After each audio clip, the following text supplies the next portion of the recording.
What's going on, everybody? It is Hunter here. We are back. BoogiePod episode 39. 1 away from 40, 11 away from 50. We got to do something special for 50. We'll have to figure it out. We'll have to do something.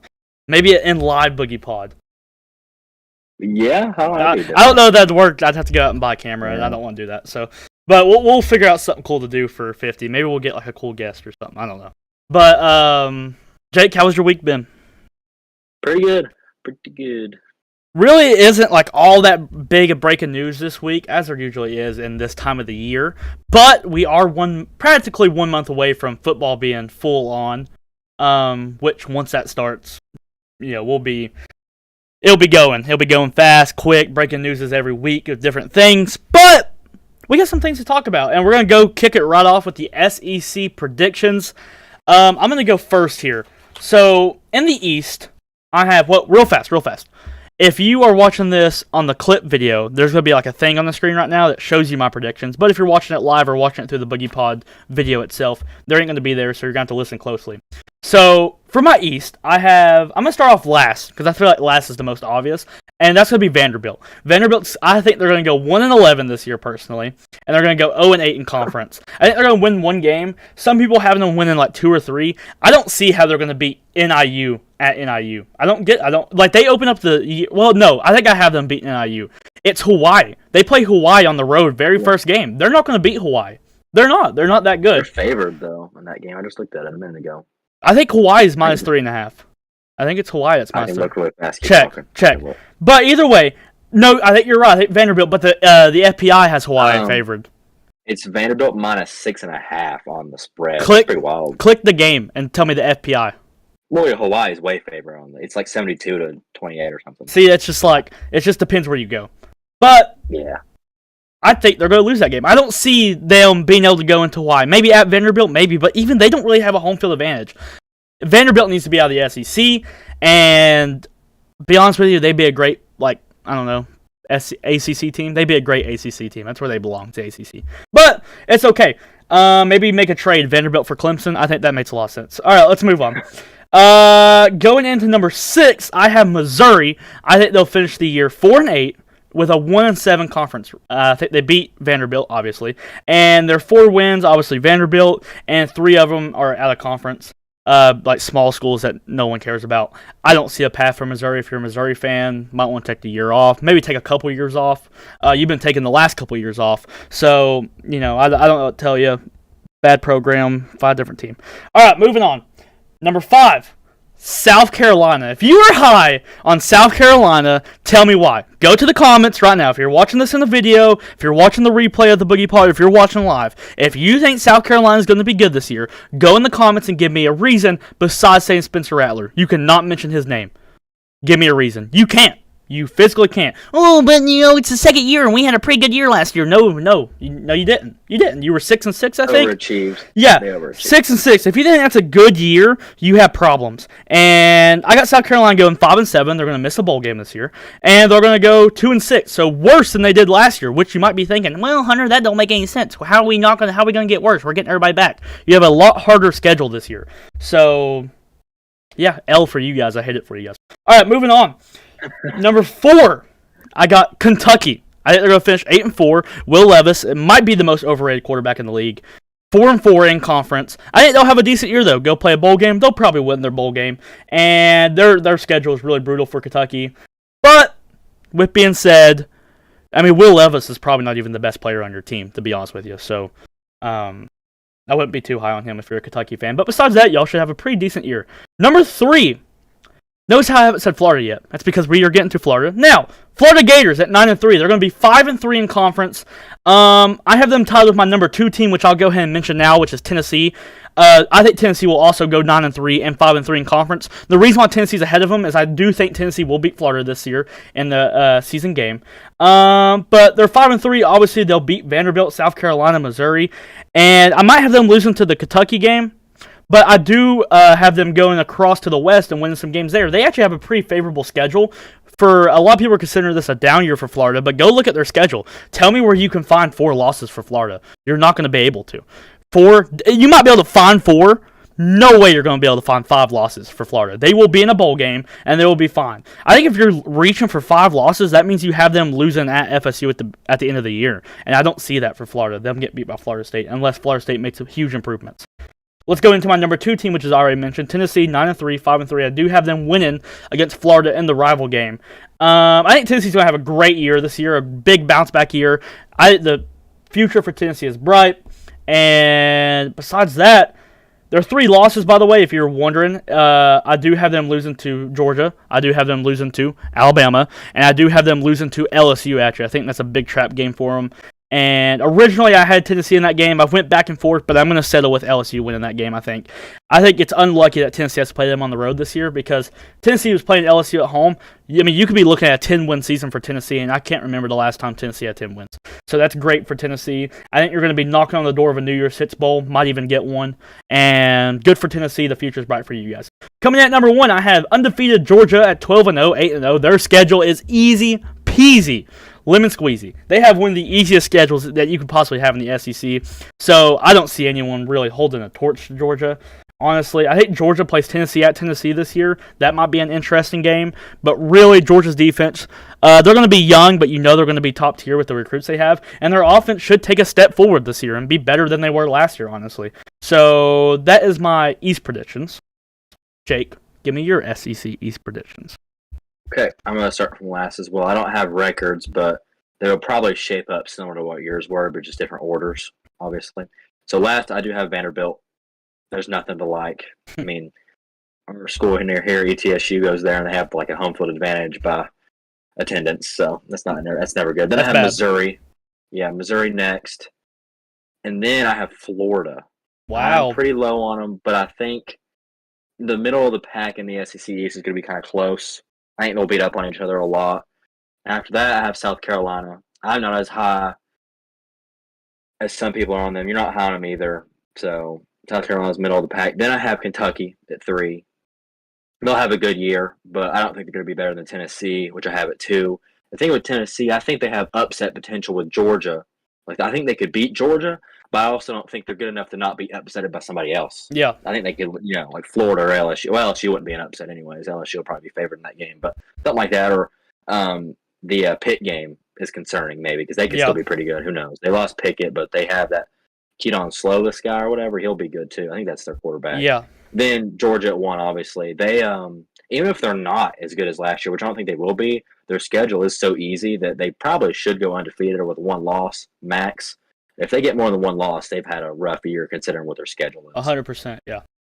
All right, so let's move on to the West. I'll start at the bottom again. The West is absolutely loaded. I have everybody in the SEC West making a bowl game. And actually, the lowest amount of wins I have in the SEC West is 7.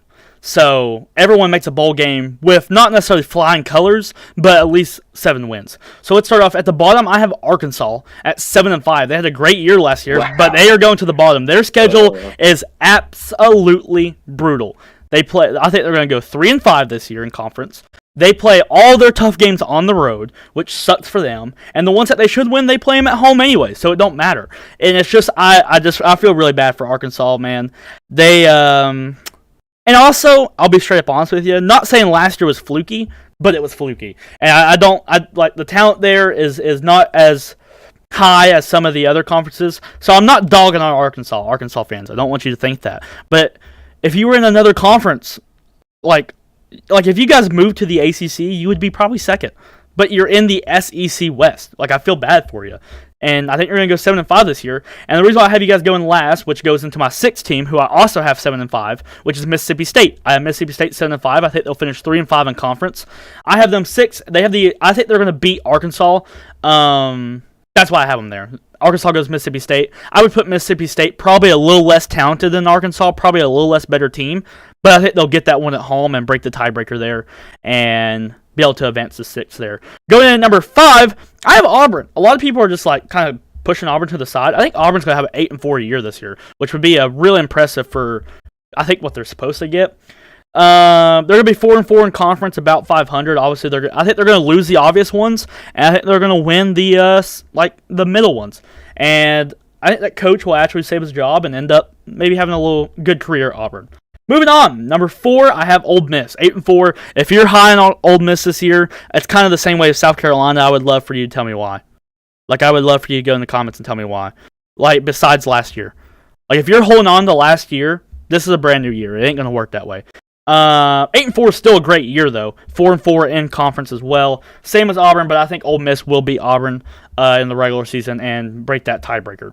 Going into number 3, I have LSU. I'm actually pretty high on LSU. 9-3. The talent is there. They've recruited well. It's just Coach O wasn't able to put it on the field and put it together.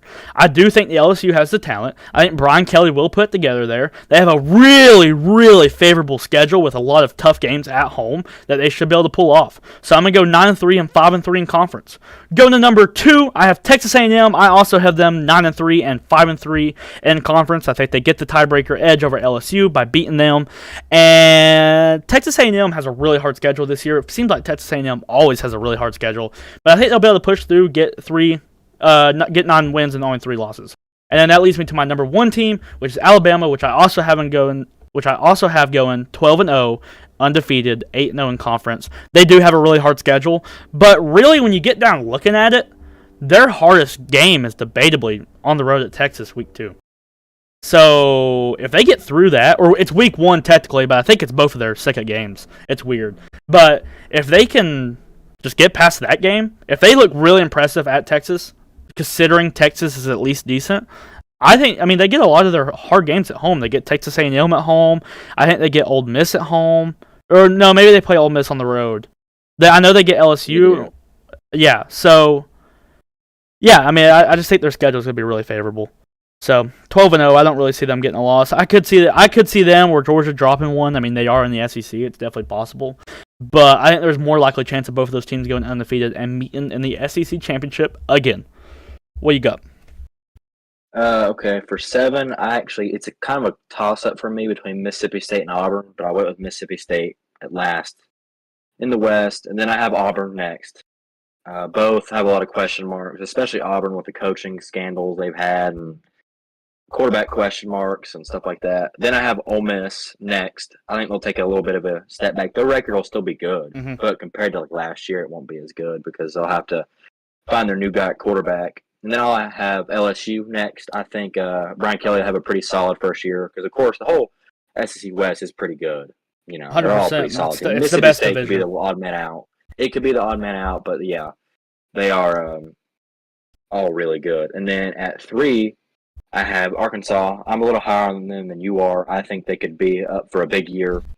Of course, the middle of the pack, though, it'll be like a game or 2 apart. Yeah. So they're not like that much better than LSU or anything. And then 2, I do have A&M. You're right about the schedule. Their schedule is tough, but I think their downfall could be quarterback because they seem to be good everywhere but there. It seems to always be the problem for them. Jimbo hasn't he hasn't had a good quarterback since Jameis Winston, I don't think. Really. Kellen Mond was okay, but yeah. He was good, yeah. But not that good. No, nowhere near, yeah. Then at 1 I have Alabama. I could see them getting upset on one of these games, but I'll have them probably 12-0 or 11-1. But yeah, it'll be Alabama and Georgia in the championship game, most likely. Yeah, and that leads me to my championship prediction, which I'm going to take Alabama this year. It was so funny. If you would have asked me 2 weeks ago, I would argue with you that Alabama wouldn't even made the playoffs because of their schedule. But then I got deep diving into the roster and stuff. They don't really lose that much, man. I don't get it. I don't get how they reload like they do. So I think they're going to go undefeated, go to the playoffs as the 1 seed. And I think Georgia will sneak in as the 4 or 3 seed. I haven't completely made up my mind, but I think Georgia will also be in the playoffs. So those are my 2 playoff teams right now, and we'll fill out the rest. We're going to be doing a conference prediction every week leading up to the season. So, keep an eye on the BoogiePod and stuff. But that's where I got right now. Who you got winning your SEC team? Yeah, I'll have Alabama winning that one. Yep. I think they'll be a step above Georgia this year. Florida ain't gonna be. Georgia will be, and they'll be a step ahead of Georgia. Yeah. This year, not like last year. Yeah, yeah. All right, so let's move on. UFC 277 reaction. It was a decent little card considering the names that we had on it. It wasn't really all that hyped, but usually that's ones that end up delivering with cool finishes and things like that. It was a decent card. Yeah, so let's get into the main event right out of the way here. Pena versus Nunes. Nunes, even though it was a kind of a war, it was kind of one-sided, but Pena does. She's really tough. She throws up submissions. She don't stop. And when you pick fighters, regardless if you're gambling on fighters or you're playing like a game like we do on Saturdays, when you pick fighters, you can respect that. You really can. I had Pena in the final. I didn't pick her, but I ended up having to take her, and I really respect. I wasn't mad at the end of that fight. I really respect it because she didn't stop the whole time. I felt like there's still a chance for her to win, and I really appreciate that. Out of Pena, she's tough, but Nunez is just a step ahead. She's a step ahead of everybody, and that's just how it is. What's your reaction and thoughts on the fight? Yeah, my reaction is it's like the most competitive beatdown I've ever seen ever. Yeah. Like, I mean, the whole time you're waiting for Pena to kind of just plow through and not, I don't know. I kept waiting for her to win. In our little game, I had Nunez, and I was not feeling comfortable until the final bell at the end. I was nervous the whole time because Pena is so tough. She's like the women's, like Tony Ferguson or Nate Diaz a little bit. I mean, she will not go away unless you have to hit her with something special to put her out. Because I would argue this is the best Nunez has looked on the feet in a few years. Yeah. She looked sharp and patient with a true game plan. I didn't know this, side topic. She had COVID before that last fight. COVID does mess with your lungs. So I don't know if that's an excuse, but she looked very good. Mm-hmm. I was very impressed by Nunez. As long as she's game plan like that, she's not going to lose ever again. Because I think she would floor Shevchenko right now. Yeah. Like, ask me 3 months ago, I think Shevchenko would have beaten her. Not anymore. No. And Nunez would probably knock her out. Yeah, and then that leads me to my next question to you, is who you think's next for these girls? I think Caitlin Vieira is actually next for Juliana Pena. Caitlin Vieira, I think, is ranked 2, and Juliana Pena is ranked 1. I think it's a great fight. Caitlin Vieira is actually really dangerous. She is huge. Like, she reminds me of Amanda Nunez when you talk about power. It's crazy. If you guys don't know Caitlin Vieira, go look up some of her highlights and stuff for her last fight. She is massive. I think Holly Holm just got like a really, really bad decision win over her. So I think it was a robbery. Yeah, it was really bad. It's like a lot of people were considering it the worst robbery ever, and I didn't even watch the fight. So I'm assuming Caitlin Vieira just probably won her. So I would like to see Caitlin Vieira move up. If you don't do Caitlin Vieira and Juliana Pena, you can do Juliana Pena and Holly Holm. Surely Juliana Pena would win that fight. You would hope. And then moving on for Amanda Nunez, I think Shevchenko super fight. Why not? Let's do it now. Why not? Yeah, I hope Nunez floors Shevchenko and we get Shevchenko out of there. And maybe if you want to argue that the reason why Shevchenko did not look as good as her next fight because she wasn't motivated or something like that, then you know this fight's going to be motivated for both of them. And I would love to see this fight. So that's what I think. Who you got next for these two girls? For Penny, I think Caitlin Vieira makes the most sense. Just the top two. They're not champions. Just let them fight. And for Nunez, she wants to take time off. I don't blame her. I would say the Shevchenko fight probably makes the most sense. It's the most hype because sometimes it's hard to generate fights, like hype fights, for the women fighters, but this one would be pretty hype. Yeah. I was kind of hyped for the Pena. I was, too. It delivered. I was leading up. I was like, it's going to be a good fight. I don't know what's going to happen. Yeah. But the Shevchenko will be good, but I wish Shevchenko looked better her recent fight because I thought she looked bad. She did, yep. Kind of looked really bad because I had her losing to Santos. Yeah, I did too. So I would have Nunez in that, but I would be pretty hyped for that. I think it'd be good. 100%. All right, moving on to the co-main event, which was Brandon Moreno versus Kykar France. Brandon Moreno came out. He was looking so sharp round one. He was practically just one step ahead of Kykar France. Round two was practically the same. He was just a step ahead of Kykar France again, jabbing him up, hitting him with some good leg kicks, and a couple good body shots, which actually leads into the downfall of round three, where Kykar France actually starts getting him good, gets him to the ground, cuts him up really bad across the bottom of his eye. And then all of a sudden, they get back up with the last couple minutes left, and then boom, body shot again. One too many for Kykar France, drops it down to the ground, and Moreno finishes him, which was really shocking. That was our second body shot, liver shot, drop type knockout. And good for Moreno. He'll be fighting Figueiredo next, and then I think next for Kykar France would be Brandon Royval. I think that'd be a great fight. Brandon Royval is coming off a win against Matt Chanel. So I think Brandon Royval and Kykar France is a great fight because you think Portano, or whatever that dude's name is next for the title shot after Moreno and Figgy. So, go ahead. Yeah, my takeaway was as soon as Kykar France seemed to start getting comfortable in there with Moreno, he gets liver kicked. Yeah, it's kind of a shame because he was starting to look okay. He came out kind of confused by Moreno's striking. He's a little unorthodox in some ways, and Yeah, but as soon as Kykar France got him down, I thought that was going to be the tide turner. Like maybe Kykar France might steal a round or two and make the 5th round the decider. But second liver shot of the night puts him right down, and Moreno puts him away. And I'm not very hyped from Moreno and Figueiredo. Would it be 4 now? Yep. It'd be the 4th one. I wanted Kykar France to win because I'd wanted to see someone new against Figueiredo, but I'm not necessarily mad Moreno won because everyone likes him. I like him. He's a likable dude. But what's next for Moreno is obviously Figueiredo if he decides to keep going at flyweight, because I don't think the weight cuts, that could be his last fight at flyweight, in my opinion. I think he has to move up soon. Yeah, I mentioned it to you. I said if that is going to be his last fight, I would rather him just not even fight and just go ahead and go to 135. Just go ahead. Because like right now, Moreno's the second best fighter in that division. And if you were just going to knock and you're just going to beat the second best guy and then just leave, that'd be like, there's no reason to do that. You might as well just go ahead and leave. So I hope he doesn't do that. Or if he does, I hope he goes ahead and makes his decision to do that. But moving on to the feature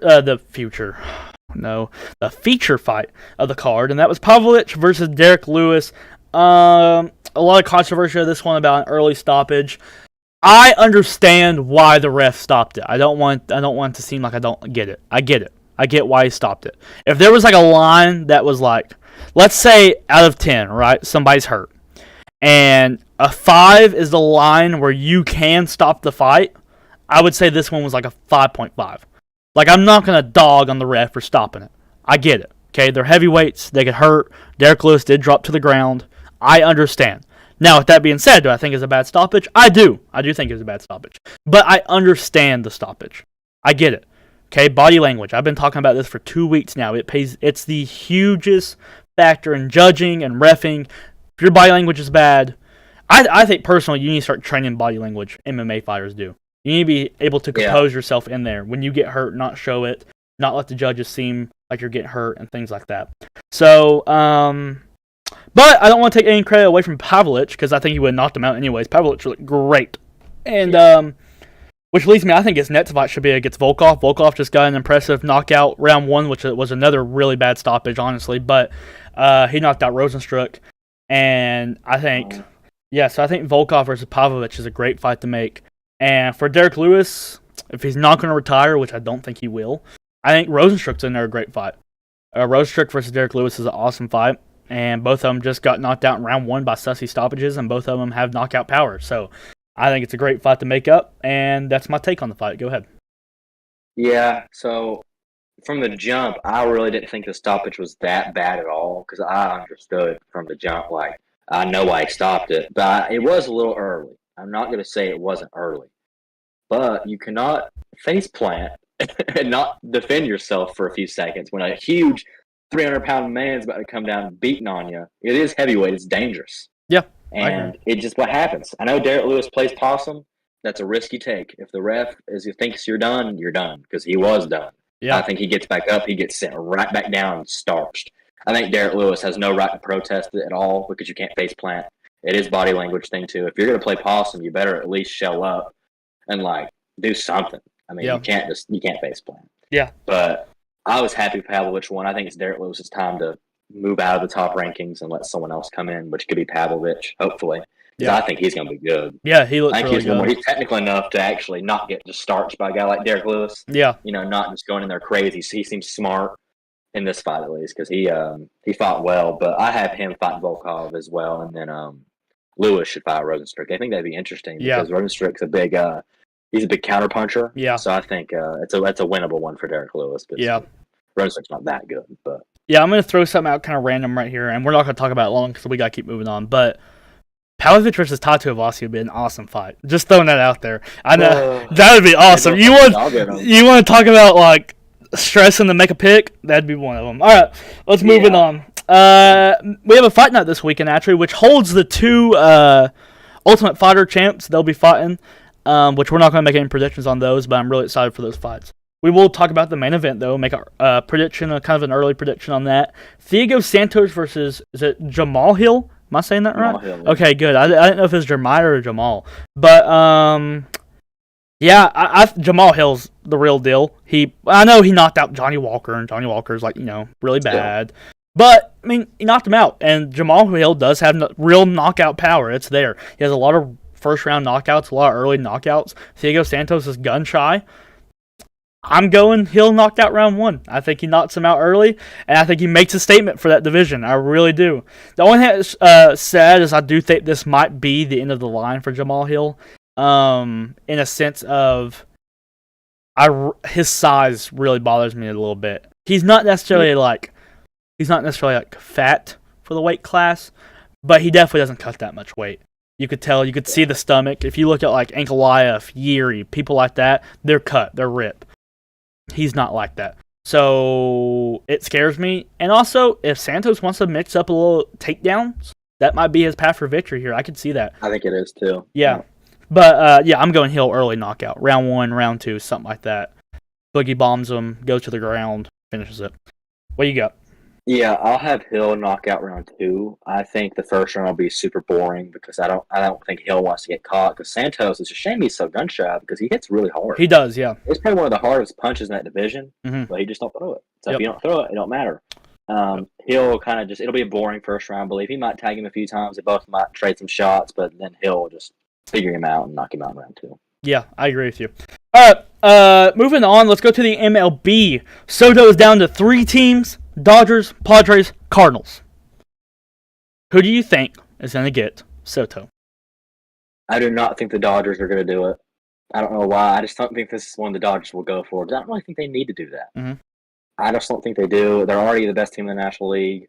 Padres and Cardinals is going to be a toss-up because I've been reading today. Padres are very invested.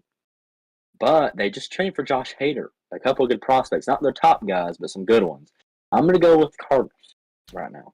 It's going to happen before tomorrow night. It's crazy. And the next day, it's going to happen.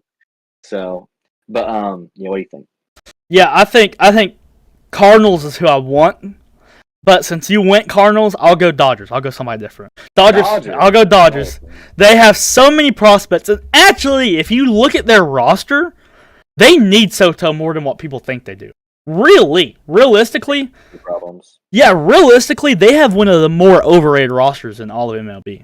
It really is. I don't know. Everyone's hurt. No one wants to play. I don't get it. Like, the Dodgers are just full of pansies. Get them. Bunch of pansies on the Dodgers. Everyone's hurt. You gotta get Soto. But Cardinals would be awesome, though. I would really like Cardinals. Go ahead. Well, I've already said mine, yeah. But there's a couple of big trades that just happened, though. Okay, go ahead. So, Trey Mancini, the first baseman for Orioles. Yep. He went to the Astros. He was there. What a pickup. Yeah. That's a good pickup. I don't know who they gave, but they didn't have to give up much. I don't like the Orioles getting rid of him. He's been kind of sucks this year, but Orioles don't do that unless they get somebody else because the Orioles are close. Yeah. But and then Frankie Montas, the ace for the Athletics, just went to the Yankees. Okay. Wow, good pickup for the Yankees. The Orioles, I kind of hate it for the Orioles because that means they're probably not looking to make the playoffs this year, which sucks. Unless they go make like another trade to get another player. But if you're trading Trey Mancini, you're probably not looking. You're probably kind of thrown in the bag a little bit for this year and looking for next year, which I hate it for the Orioles. Maybe we can pass him up or something. I don't know. All right, let's move on. DeGrom is set to make his season debut Tuesday, which is tomorrow. What should the expectations as a Mets fan, if you are a Mets fan, or as just a player looking at the MLB, what should your expectations be for DeGrom for the rest of this season and for a start on Tuesday? I'll go ahead and start it. I think expectations should be try not to get too excited. Anytime pitchers come back, they always don't look as good as you would think they would. It takes them a couple starts to get settled in. But it's also DeGrom, so it wouldn't shock me if he comes out here and looks amazing. But try not to get overly excited, and your expectations should be... I mean, honestly, your expectations should be ace-level material. Don't expect Jacob DeGrom, the best pitcher in the world, to come out. Expect ace-level material. That should be the expectation for the rest of this year. Yeah. If I was a Mets fan, I'd be very scared to get hyped up about it because he does have injury issues, and he's already said he is opting out. So will be a free agent after this year. But I agree. I don't know if Max Scherzer's been really good, so I don't know if I expect him to be better than that off the jump. He could be, Because in his last rehab start, his velocity was not near the 100s, which I understand because he doesn't need to throw that Yeah. rehab start. But he gave it like 4 runs, which is whatever. They're just figuring it out. But I expect him to be good again. I mean, he'll always be good. As long as he stays healthy. 100%. So let's go into our American League MVPs and Cy Youngs for the season ended today. Gotta talk about something, okay? American League MVP is very interesting because everyone's saying Judge runaway. So I guess I have a hot take because I still have Jordan Alvarez. And I'll tell you why I still have Jordan Alvarez. He still leads in OPS. I'm pretty sure he either has a better average than Judge or it's close. You want to double check me on that? Tell me who has a better batting average. Alvarez is 310. So look up Judge's. And Jordan Alvarez has 30 home runs. How many does Judge have? 40 or something like that? How many does Judge have? 42. Judge has a 297 average. Yeah, so he leads him in OPS and average. Now, I know you're going to say, well, he has like 12 more home runs than him. But if we're just going to go off home runs, then there's no way you can say Paul Goldschmidt's the MVP for National League. And I think, we'll get there in a minute. But I'm just saying. I understand Judge, but I'm just saying if you say it's a runaway, there's no way it's a runaway. Now, if you want to say Judge, sure, I get it. I get that. But there's no way it's a runaway. What do you got? Yeah, it's not a runaway, and I've been on Jordan Alvarez for like the past few weeks, but I'm going to go Aaron Judge. Yeah. It's not a runaway, of course, like you said. But the man is on pace for over 60 home runs, and that is a shoe-in for the MVP. I don't care what Jordan Alvarez's OPS and average is. If Judge hits over 60 bombs this year, he's going to win it. So right now I have him, but it's very close. Jordan could be back in front tomorrow. Yeah. If he has a good game. But yeah, I have Judge right now. All right, National League MVP, I still have Paul Goldschmidt. Nothing really changes there. 329 average, 24 home runs, and a 1.012 OPS. I think he's the third best player in Major League Baseball, best in the National League. There you go. That's my take on National League MVP. It's starting to get boring, man. I just say Paul Goldschmidt every time, but it is what it is. Who you got? Yeah, I have Paul Goldschmidt still, but there's a couple of players starting to ride his coattails. They're getting close. Yeah, I agree. If Paul Goldschmidt has a bad August, he will not win it because you got Austin Riley now, who's like mid-900 OPS, and he's going to hit at least 40-some home runs, and his average in the 300s too. It's not like 330 or whatever, but he's very close. And I said Juan Soto last week will get close. He is almost about to get back into 900s in the OPS, and I think he'll be up there by the time. It might be those three at the end of the year for the National League. Yeah, 100%. All right, let's go to Cy Young's American League. I actually have a new one. I usually say Shane McClanahan, but I think someone has passed up Shane McClanahan. He's had a bad last 2 starts or bad 1 start or something like that because his numbers have went up. And I got Justin Verlander right now, 1.81 ERA. He's 14-3 record-wise with a 0.87 WHIP. I think his strikeouts are like 120 something like that too. Yeah, I think he's just being a better pitcher right now. What a crazy year Justin Verlander had, even if you don't have him as a Cy Young, or even if you don't win it. His resurgence, Justin Verlander, no one expected him to be like this. It's crazy. Good for Justin Verlander, and good for the Astros. But he's my American League Cy Young right now. What do you got? I actually have Justin Verlander as well. Yeah. No shame. McClanahan got shelled yesterday by the Guardians. There you go. Bad. That's what happened. And Verlander is definitely – he was always kind of close, but not in the same realm, just quite. But now he is the Cy Young winner, I think. Yeah. Yeah, and then my National League Cy Young is still Sandy Alcantara, 1.99 ERA, 9-4 record, 0.94 WHIP. I'm sure his record would be a lot better if he played for a different team. But, yeah, Sandy Alcantara's clear. I think he probably still leads majors in strikeouts. I don't know that for a fact. I would say he probably does, though. So, yeah. I've came on the Sandy Alcantara boat with you. You've been on that boat for a while. Yeah, I also have Sandy Alcantara. But you know who he does not lead in strikeouts? Garrett Cole leads in strikeouts now, all of a sudden. Somehow. But it don't really matter. But yeah, I still have Sandy Alcantara. Yeah, by far. Gonsolin's fell off a little bit. Okay. He's still a good pitcher, but what? Okay, I gotta interrupt you real fast because I have to. My door's locked. My dad's outside of it, so I have to go let him in. So 6-game suspension for Deshaun Watson in the NFL. Go ahead and talk about that. What's your take on that? Go ahead. I'll be right back. Okay. Well, my take. Well, I think we predicted it. We were talking about it a few weeks ago, and I said it would be shockingly low, and it was. It's only 6 weeks because the NFL is very inconsistent on their suspension policy. Like you could have a run-in with somebody and they'll suspend you for 6 games, but you could sexually assault 20-some people allegedly, and only get suspended 6 games. Or you could gamble on games you're not even playing in, like Calvin Ridley, and get suspended for a year or like a year and a half or something. So it really doesn't make much sense. But All right, my apologies. I shouldn't have. I was just talking about how inconsistent the suspension policy is in the NFL. 100%. That was going to be my take. I think I called it. I think that's what I was saying. I think I called 6 games shockingly low for how many allegations he has against him. Yeah, 100%. It's completely not necessarily like. It's not embarrassing or anything for the NFL, but it just don't make any sense. Nothing adds up with what they do. Which, it's not just the NFL. That's every single NBA, MLB. Nothing adds up to what their suspensions. It has more to do about your name on how you're going to get suspended. So 6 games is ridiculous, in my opinion, considering what everyone else got banned for. It'd be different if like they just weren't that harsh on everybody else for lesser things. But Yeah. dude, I sprinted to that door and back. I'm like out of breath. All right, Jake, you got any questions to add in? Nope. All right, and I think that'll do it for the BoogiePod, guys. I really hope y'all enjoy. This is BoogiePod episode 39. If you're rewatching on video or you're watching live, go in the description. Go check out my second channel, Boogie Gaming.